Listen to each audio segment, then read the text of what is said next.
اعوذ باللہ من الشیطان الرجیم بسم اللہ الرحمن الرحیم۔ انصار کا مہاجرین کے لیے مالی احسار۔ حضرت جابر رضی اللہ عنہ فرماتے ہیں کہ انصار جب اپنی کھجوریں درختوں سے کاٹ لیتے تو اپنی کھجوروں کے 2 حصے بنا لیتے جن میں سے ایک دوسرے سے کم ہوتا، اور دونوں میں سے جو حصہ کم ہوتا اس کے ساتھ کھجور کی شاخیں ملا دیتے تاکہ زیادہ معلوم ہو، اور پھر مہاجر مسلمانوں سے کہتے کہ ان دونوں حصوں میں سے جون سا چاہتے ہو لے لو، تو جذبہ احسار کی وجہ سے وہ بغیر شاخوں والا حصہ لے لیتے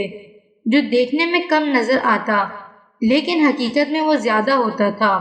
اس طرح انصار کو شاخوں والا حصہ مل جاتا جو دیکھنے میں زیادہ نظر آتا اور حقیقت میں کم ہوتا تھا۔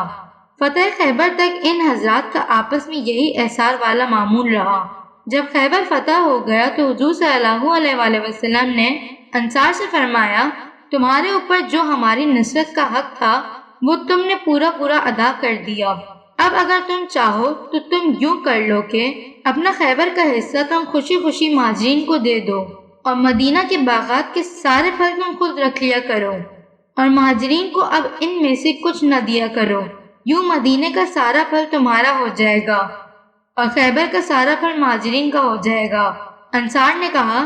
ہمیں منظور ہے، آپ نے ہمارے ذمے اپنے کئی کام لگائے تھے اور ہماری یہ بات آپ نے اپنے ذمے لی تھی کہ ہمیں اس کے بدلے میں جنت ملے گی، تو جو کام آپ نے ہمارے ذمے لگائے تھے وہ ہم نے سارے کر دیے، اب ہم چاہتے ہیں کہ ہماری چیز ہمیں مل جائے۔ حضور صلی اللہ علیہ وآلہ وسلم نے فرمایا، وہ جنت تمہیں ضرور ملے گی۔ صدق اللہ العظیم۔